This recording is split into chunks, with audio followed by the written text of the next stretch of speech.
you are less likely to enjoy an adaptation if you already know the source material. Basically, knowing what happens next takes away the fun, the thrill. You've read the book, you've read the manga, so the twist wasn't so shocking when you watched it happen.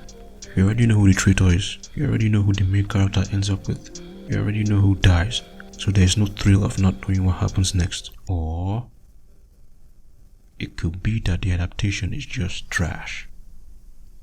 It's even more annoying when the adaptation completely strays away from the source material. Again, you've read the manga, you understand the lore of the game, you've collected and read the comics, only for Hollywood to come along and say, what if we ruined this? Like, imagine if the Harry Potter movies didn't take any inspiration from the books at all. What if they gave Voldemort a nose? Or, God forbid, they Americanize a beloved anime franchise? That would be devastating. You'd think Hollywood would learn from this. It's literally a competition out there for who has the worst adaptation, and more just keep rolling out like Autobots. Autobots, roll out! Video games, manga, comic books sadly all suffer from the fate of being adapted into a live action movie. Some animations as well. Few of them are actually good, but a lot of them are just borderline unwatchable. We're going to be talking about some of them because if you didn't notice, this video lost its purpose a while ago and I don't know what to talk about anymore, so please stay for the rest of the video.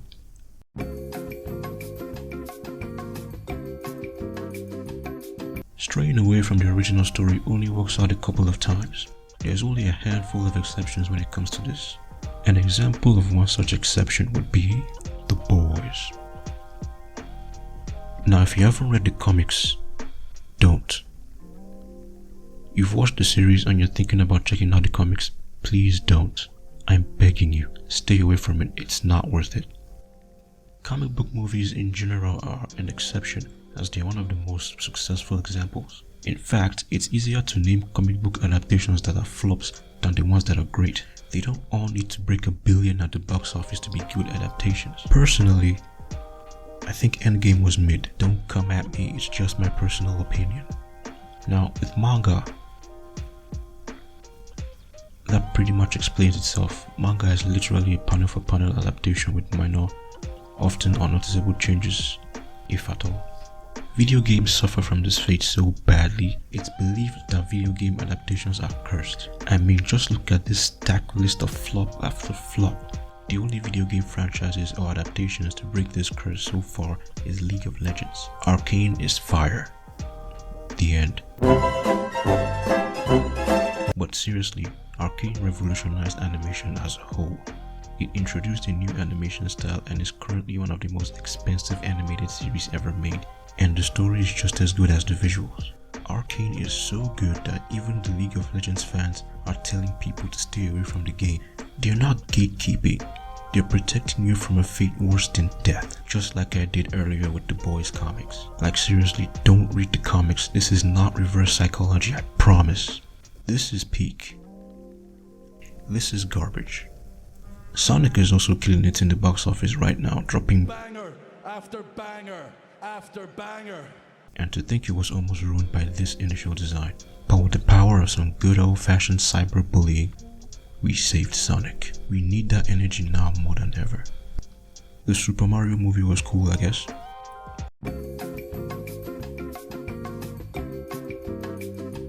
Dragon Ball Evolution. Need I say more? Yes. Okay. They took a Japanese manga/anime franchise and decided, you know what? This franchise could use some freedom. I apologize if that was offensive. But why does everything have to be a high school drama? Anyways, I'll just name a few bad adaptations right off the bat. We have Death Note, another manga series that got some freedom. Ben 10, I bet you guys don't even remember these existed. Kim Possible. Who looked at this and said it was okay? Avatar: The Last Airbender. I like how everyone just pretends like this never happened. Doom. Yes, Doom.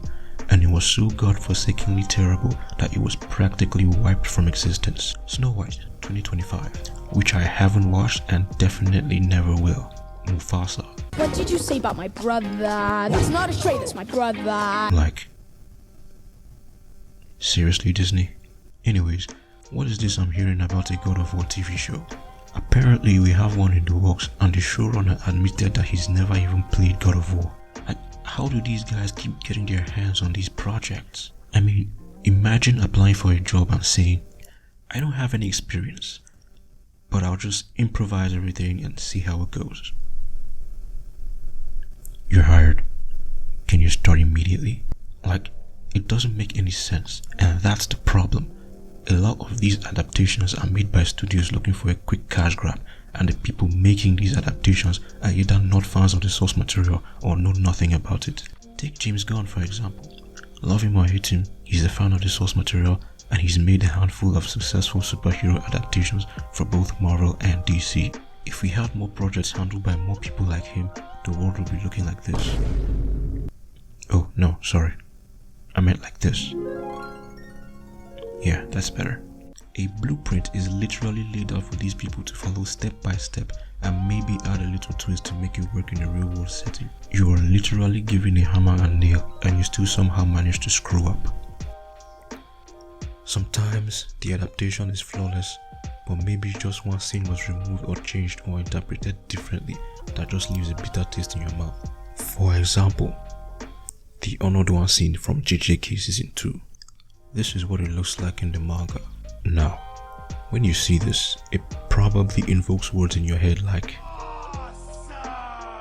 badass, or maybe even hardcore. Snap back, you filthy animal.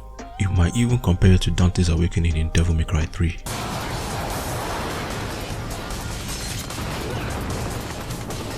Awesome! The epic music in the background, the intense atmosphere, and the unmatched aura of the awakened protagonist. But we got this instead. Now, hear me out. It's not that bad. It's just a small change. Mappa just interpreted it in their own way. Fans were pissed regardless, and it was met with so much backlash, some Mappa animators had to apologize for it on Twitter.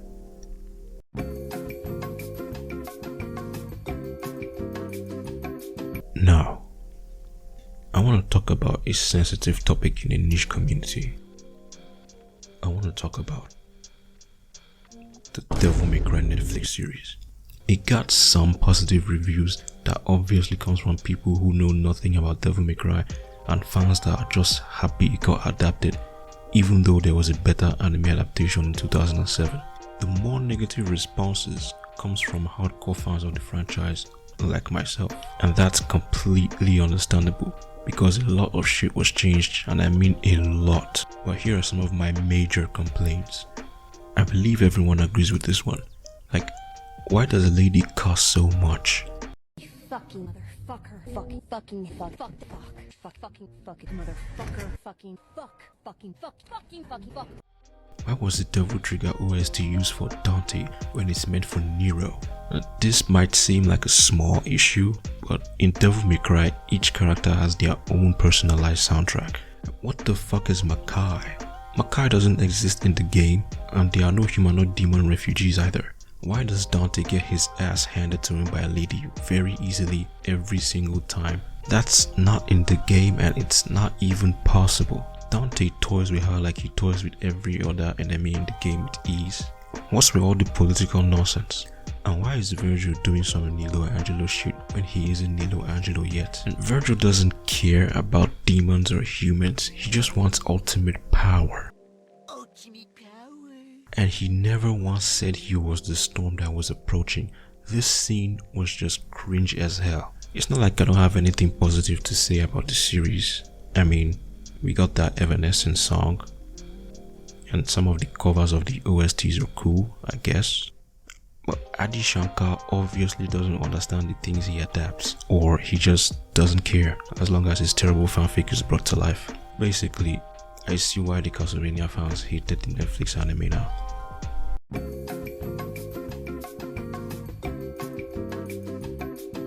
But in conclusion, knowing the source material is kinda like spoilers.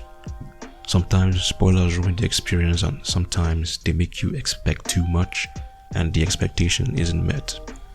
Thanks for watching. If you stayed till the end, comment your best on what's adaptation, like, share, subscribe, all that good stuff. See you in the next video.